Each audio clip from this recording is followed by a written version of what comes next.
Hello, everyone, and welcome back to another episode of Ashram Talks. My name is Ambika, and I'm joining you today from Toronto, Canada. And I'm very excited for today's class. It is a topic I think that everyone really talks about, which is how to stay young.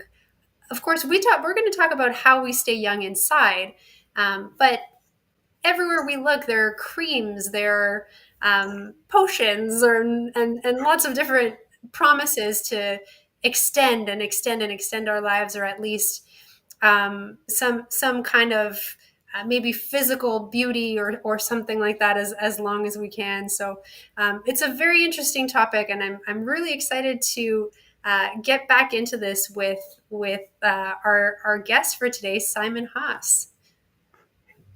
So welcome, Simon. Thank you very much. I'm very excited to be back and really looking forward to exploring this particular verse of the Gita today. Thank you. So Thank you. we'll start with a story.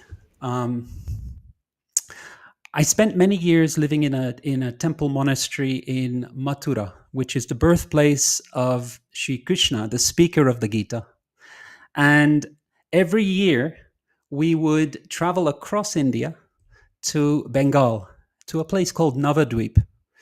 And Navadvip is literally means 9 islands because it's the river delta of the Ganges. And the Ganges River breaks up into, like it forms these 9 different islands. And to travel there was always a great privilege because we would meet up with senior monks who had been practicing for decades, and they would share the wisdom that they had learned and embodied over the past year. And it not just monks, but pilgrims from all over India would attend as well. There'd be thousands and thousands of pilgrims.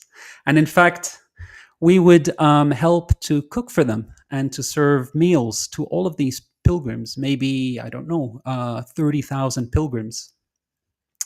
And the pots for cooking would be like the size of a room, and the ladles for cooking would be like the oars of a boat, and they'd be swinging from a chain. And so it was a remark for a young boy in India. It was a remarkable experience and something to cherish and remember for the rest of my life. Now, all the monks had one day gathered together underneath 2 banyan trees. And I don't know if you've seen banyan trees. They're like strawberries. They have these runners that grow from the branches and turn into a second and a third tree like that. And so you can have an entire forest made up of a single banyan tree that has grown. So in this place in Navadvip, on the bank of the Ganges River, there is another river called the Jalangi, which is a darker river that joins the Ganges at that place in Navadvip. And the Jalangi has a dark color because the silt at the bottom is a dark. It has like a muddy riverbed, and for miles the 2 rivers run alongside each other without mixing, and you have river dolphins that play along that divide. So we were sitting underneath these 2 banyan trees, and so many pilgrims as far as the eyes could see. And one elderly monk stood up and told this particular story. And it has made such an impression on me that I like to share it. He said that one time there was a prince who went deep into the jungle. Now you can think it can be a prince or a princess, and this particular prince went out hunting. So he was carrying a bow and an arrow, and seated on a horse, went deep into the jungle of Bengal. Now, the jungle is a dangerous place. There are wild animals, and it can be really treacherous. So he went alone into the jungle, and deep in the forest, he saw in the distance a deer So he took an arrow, fixed it on his bow, and took aim. And just as he was about to release that arrow, a tiger rather, roared loudly. And that frightened the horse, who stood up on two legs like that. And the prince or the princess, who was holding a bow and arrow, lost balance and fell to the ground. And the horse bolted away. Now, those of you who've joined me today, I don't know if you have cats at home, or perhaps your neighbors or family members have cats. If you've seen a cat, when a cat sees like a bird or some prey, what does it do? It fixes its eyes on that animal and moves forward very slowly, with its gaze absolutely fixed, unmoving. So the tiger was doing that to our young prince. In complete fear, the prince got up and ran through the jungle to save himself. And often he tripped and fell. There were many trees and bushes with sharp thorns that cut him. But he ran for his life. And in the distance, he saw what looked like a clearing. And he thought, if I can make it there, surely I can find some shelter. Maybe there's some houses. Someone might be able to help me there. So he ran into this clearing, and the clearing he found was empty. And just at that moment, he felt himself falling into some deep hole. So what had happened is that he had entered into this clearing, which once was the site of a village. But in the jungle, communities will live in a particular place. They'll dig a deep well. And if that well dries out and there's no water, they'll be obliged to move on. So they'll leave that place and build a community elsewhere. And these deep wells can become overgrown with grass. And so they can be quite treacherous. So this prince, he fell into one of these deep, unused, these old wells. As he was falling, he had the presence of mind to catch on to two branches of a tree. And these two branches broke his fall. So he found himself suspended halfway down this very deep well. And he looked up, and he saw that the tiger was circling the mouth of the well. He looked down, and he just saw darkness. It took him a while for his eyes to be accustomed to the darkness. He saw that at the bottom of the well, there was no water, simply poisonous snakes and scorpions. Now, the prince thought to himself, no problem. I'll hang tight, and after some time, the tiger will lose patience and will leave. And when I'm fairly certain the tiger has gone, I'll climb back up these branches and make my way home to the palace. What a story, what a tale this will be to tell. So, but just at that moment, our prince heard a noise. And it sounded a bit like this. Let's see if I can recreate it. And he looked up and he saw that on one branch, one of the branches that he was holding onto, there was a black rat eating away at that branch. And on the other side, on the other branch, there was a white rat gnawing away at the branch. Now the prince thought, now I'm in trouble. And as he was considering his predicament, at that moment, something fell onto his cheek, something moist, and it fell down glided down his cheek and touched the corner of his mouth. And he recognized the taste, honey. And he looked up, another drop of honey fell down from the tree above. This time he put out his tongue and caught the drop of honey on his tongue. He looked up. He was waiting for any other drops that might fall. So what had happened is, as he fell into this well, he caught hold of two branches of a tree, which shook the tree violently, and a bee's nest up in the tree cracked open, and a few drops of honey were falling down. So he looked up again, waiting for the next drop of honey to fall. And in that moment, the prince completely forgot the perilous condition that he was in, almost as if he was in a dream, or as if some form of madness had overtaken him. He looked up again, waiting, oh, another drop, and went out to reach that, as he clung there to these two branches of a tree that were being gnawed away by a black rat and a white rat. So having said that, the monk who was telling this story, he sat back down. And I remember thinking, well, what does the story mean? And I looked around. Everyone was looking at each other, wondering what this actually means. And there was one very old monk who began chuckling. He understood the meaning of this story, and he now stood up and began to explain. He said, the prince or the princess is you and I.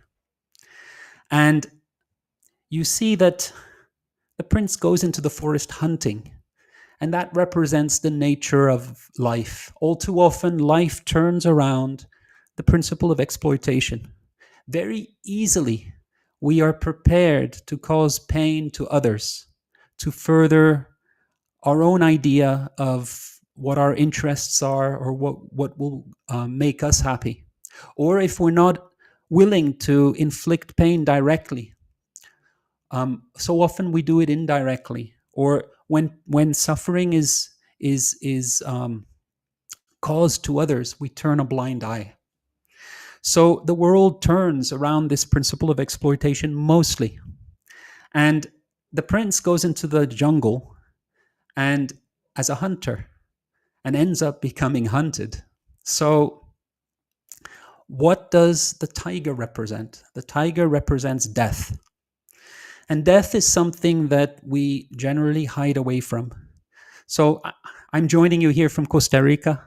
And I've seen in Costa Rica, they hide death a little bit less than in England. In England, if there's even a cemetery, I've seen cemeteries are hidden away with, like they're concealed with lines of trees, tall bushes, often large advertising panels.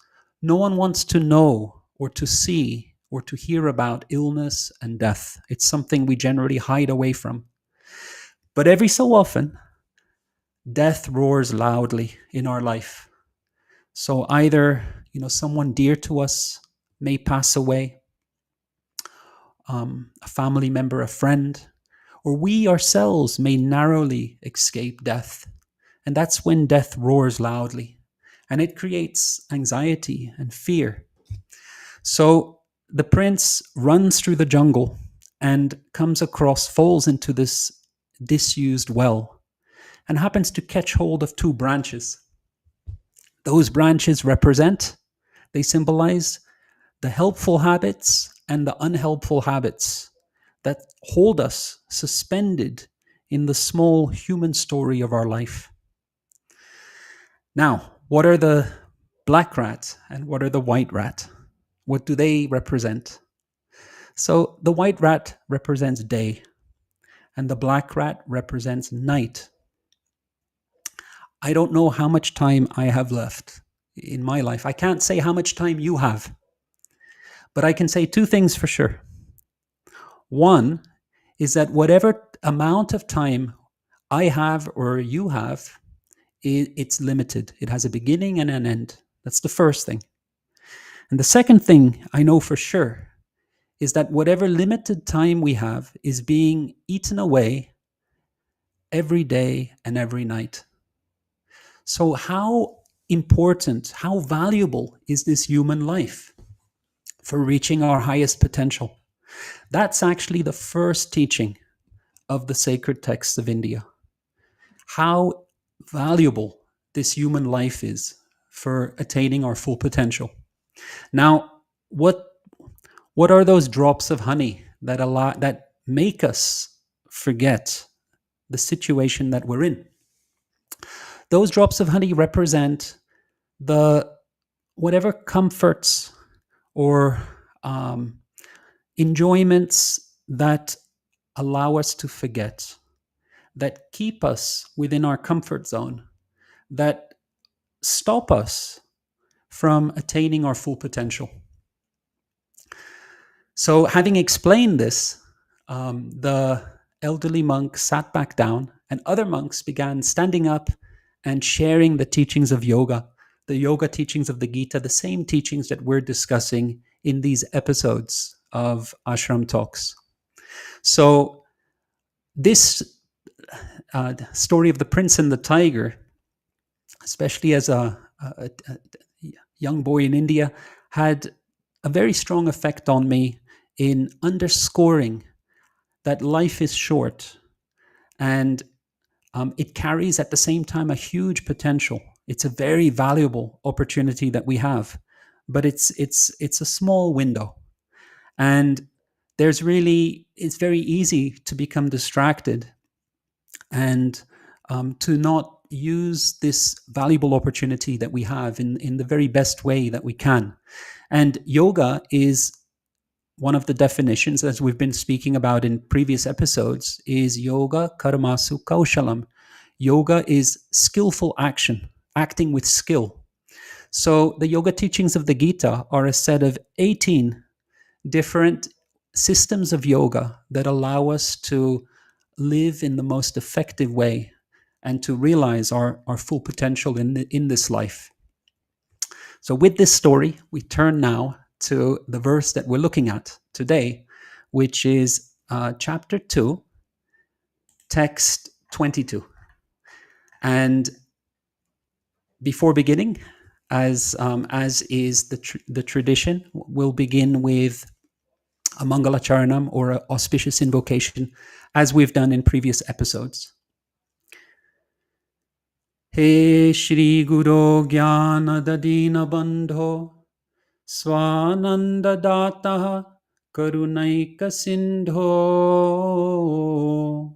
Brindavanasi Nahitavatara Prasidha Radha Pranaya Prachara. So Krishna has been explaining the teachings of the ancient Upanishads on the immortal self, the self that is distinct from the physical body and the mental body, which are formed like a vehicle that the immortal self inhabits. So this verse now, verse 22, Krishna explains, Vasam sijinani yata vihaya navani grinati naroparani tata sharirani vihaye jirnani anyani sangyati navani dehi. As a person puts on new garments, giving up old ones, similarly, the soul accepts new material bodies, giving up the old and useless ones. So,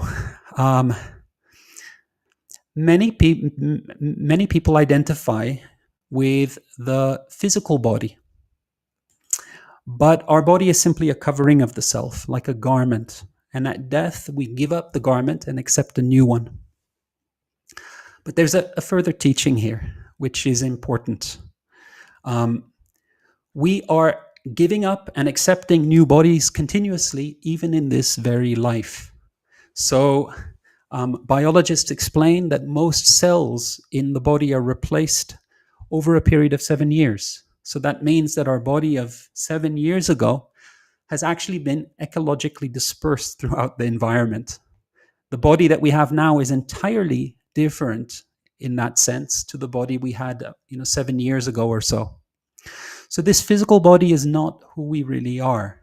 We're not thin, fat, young, old. These attributes relate only to the body. So yoga asanas, for those of you who practice yoga, they keep the physical body agile and young. But Sankhya teachings, the teachings we're looking at the moment, chapter 2 has a couple of names. Sometimes it's called teachings of, like the summary of the teachings of the Gita, which it is. Chapter 2 summarizes the entire Gita. but it's also known as Sankhya Yoga. So you can translate Sankhya Yoga in different ways. One way that it's sometimes translated as is the way of discernment. So this is about keeping our perception and our awareness agile and young. So we may not have, ultimately, we all go through the process of aging. But I've seen, and you may have also seen, when you meet someone who embodies wisdom in their life, they have like a youthfulness in their demeanor, like a natural youthfulness that comes about because they are agile in their perception and their awareness. So when we look at like photos of our childhood, it's easy to see that we're distinct from the changing physical body. We're the life force that animates that body. And when we identify too closely with the body, we begin thinking strongly in terms of bodily distinctions like black, white, male, female, Indian, American. But these are all designations that refer to the body. But more difficult is understanding or discerning that when we exist beyond the creations of the mind. The creations of the mind are also like the changing of clothes. So to help Arjuna understand, Krishna speaks here about changing clothes, discarding old clothes and wearing new ones, and not identifying with the garments or the clothes that we're wearing. So in Sankhya philosophy, this is known as distinguishing between the field and the knower of the field. So the field is kshetra, and the knower of the field in Sanskrit is kshetragya.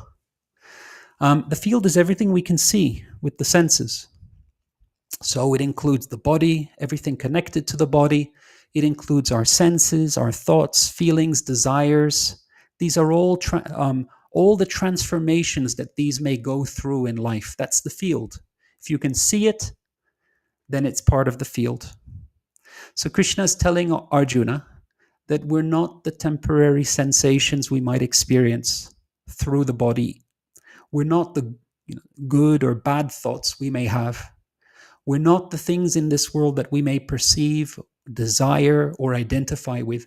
Rather, we are spiritual beings beyond the transient play of form of this world. So don't look for yourself in the field of perception. Whatever you see there is not who you are. You are the knower of the field. That's the essence of Sankhya Yoga. Now, this reminds me of a quotation from Erwin Schrödinger, the Nobel physicist. He makes this point really well. And here I'm going to read this because I don't remember it off by heart. But Schrödinger says, so in brief, we do not belong to this material world that science constructs for us. We are not in it, we are outside. We are only spectators. The reason why we believe that we are in it, that we belong to the picture, is that our bodies are in the picture. Our bodies belong to it. So our physical body is part of the content of perception, and it changes continually over time. Now, we're also not the lead character in the story of our life. That lead character is simply a figment of the imagination. We are not material beings who have spiritual experiences. Rather, we are spiritual beings who have lost ourselves in a material experience. And even a slight recognition of our spiritual nature brings enormous peace and strength into our life. It gives an agility and a youthfulness within. So there are some very important implications that come out of this. We've looked at the story of the prince and the tiger that underscores how valuable our human life is. And another way to look at this is if you think of the number of years or months or weeks that we have, the average age. So if we were to draw like a graph, not a graph, but like a line that depicts our lifetime. So I think the average age, the average lifespan of a man is 74 years and of a woman is 77 years. Now, if we consider that maybe about half that time is spent sleeping and looking after our physical body in various ways, then that already removes about half of that time period that we have. And the number of years that we have, I was looking just the other day at a visual representation of that number of years, number of months, number of weeks. They're so precious. There's so few of them. And we have no guarantee that we'll make it to 74 years or 77 years. We may go beyond that, but we may also not live that long. That's, of course, not to create, the idea here is not to create anxiety or fear, but rather to understand or to be present and aware of the value and the precious nature of the time that we have.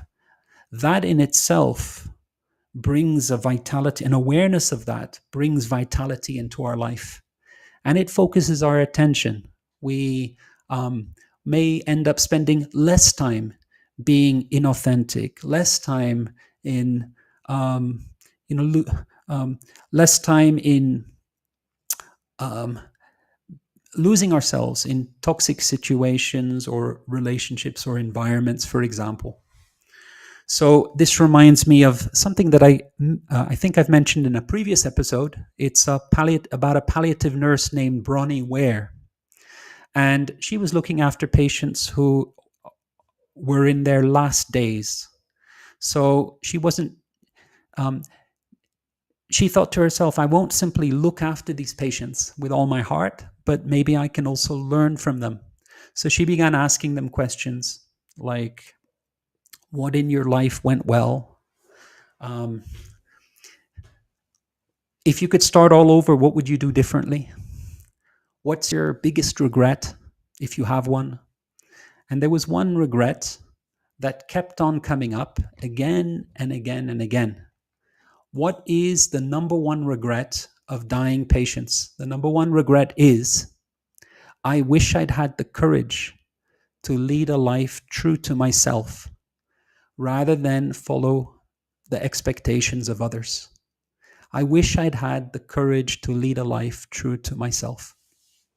It's the same teaching that Krishna imparts to Arjuna thousands of years earlier. He says to Arjuna, it's better to follow your path, even if you make mistakes, than to try to follow someone else's path perfectly. So this is a teaching that relates to the yama in yoga known as truth.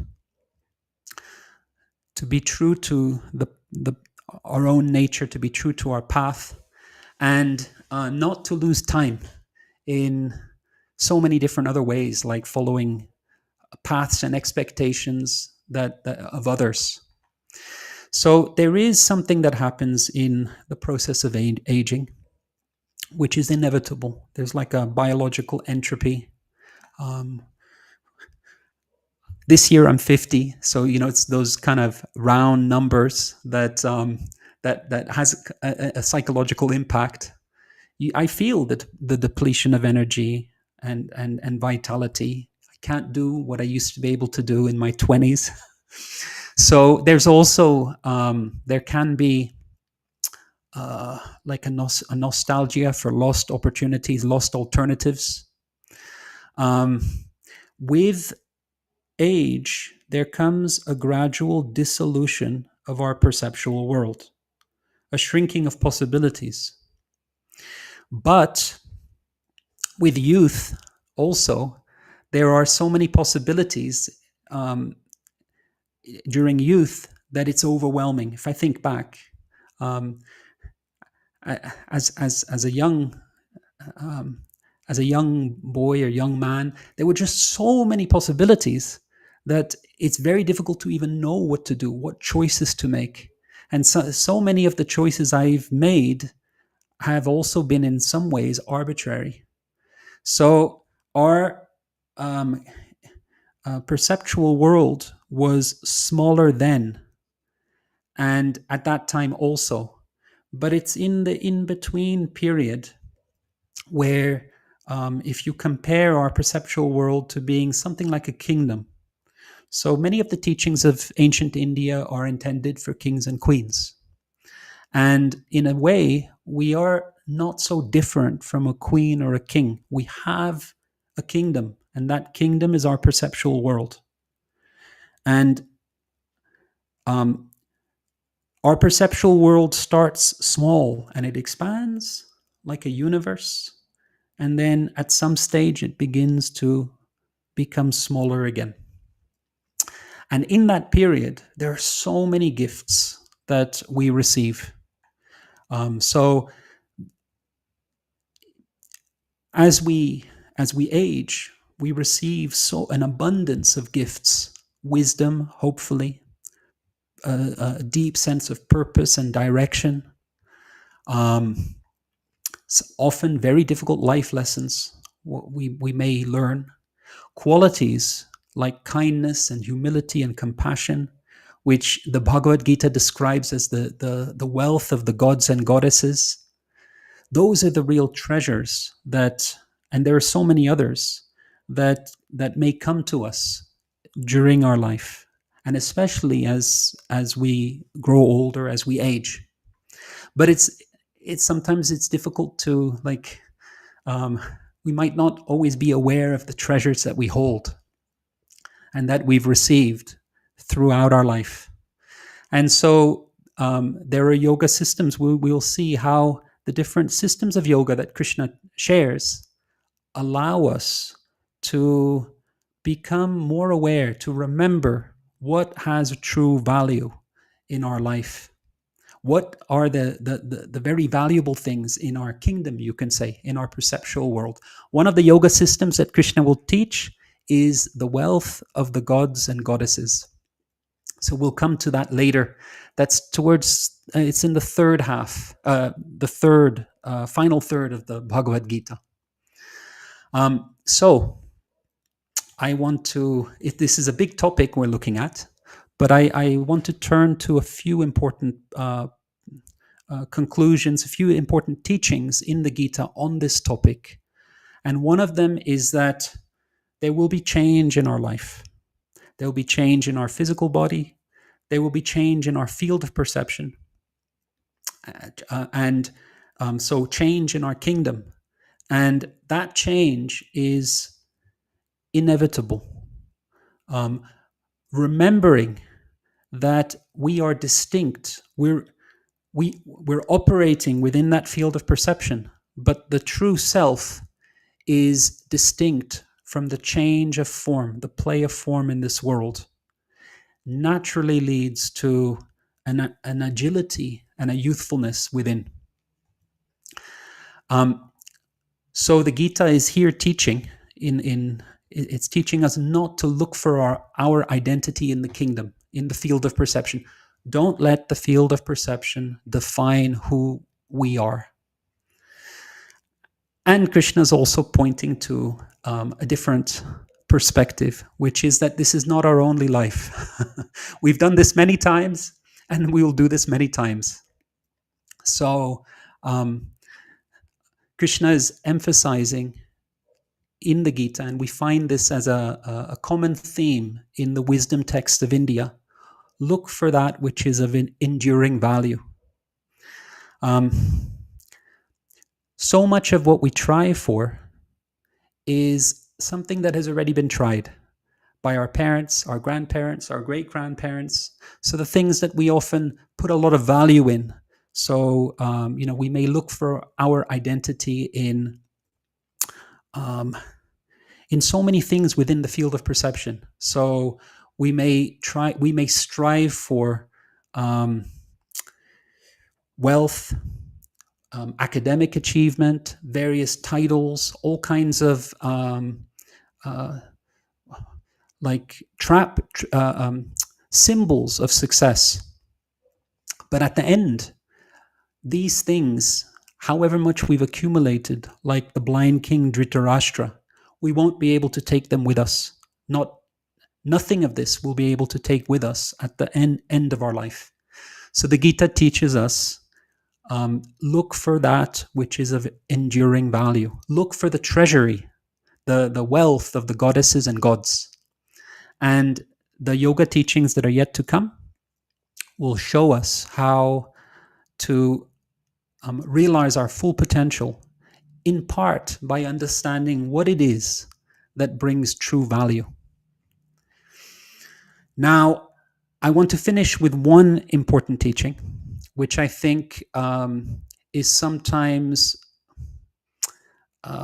forgotten, which is that even though the Gita teaches that we exist beyond the changing physical form, the Gita also teaches that um, we should look after the physical body and the mental body with great care. And Krishna will speak to that in this chapter and later chapters. For example, he explains that our physical body, although temporary, it's a vehicle by which we manifest our purpose in this world. So it's the instrument through which we express our potential. So looking after our body and mind is therefore a very important part of yoga. And Krishna gives various teachings about that. He will explain that the yogi or yogini is someone who doesn't eat too much or eat too little, doesn't sleep too much or sleep too little. Krishna will explain that discipline um, discipline should never be something. So the word in Sanskrit is tapas. Discipline should never be something that tortures the body. So sometimes in the West we have this idea that self-mastery involves pain. So we have the idea that, no gain without pain. But self-mastery is not about punishing ourselves. Rather, it's about breaking free from punishing patterns of thought and behavior. So it's about caring for our body, our mind, and our heart to such an extent that we function at our optimum, so that we can be of service to the world to the best of our ability. And at the same time, understanding that the physical body is really a garment. It's something that we're clothed in, and it's ultimately not who we are. So we'll stop here. And I'm very excited about the verses that are still to come now, as we move into karma yoga. So very shortly, soon, Krishna will then begin speaking about karma yoga, or the yoga of action. Thank you so much, Simon, for another very enlightening, insightful class. Wanted to just quickly say hello and thank you for joining us again, Colleen. Colleen is always present for our Ashram Talks episodes live. So just some comments here from her that she left. And thank you again, Colleen, for joining us. And thank you so much to everyone else who's been able to join us so far. And thank you, Simon. If you have questions, please feel free to send us a message on Instagram at Ashram Talks ENG, or you can drop it into the comments, and our speakers are very happy to respond. So thank you once again, Simon. Thank you, Ambika. Thank you. Yes. So if you're interested in joining us for another segment of Ashram Talks, we are here every Monday evening and Thursday morning, depending on where you are in the world. But you can always follow us on Instagram to get live updates, or subscribe, hit that little bell icon here on the YouTube channel, and you'll get live notifications as well. So once again, thank you so much for joining us, and we look forward to seeing you next time.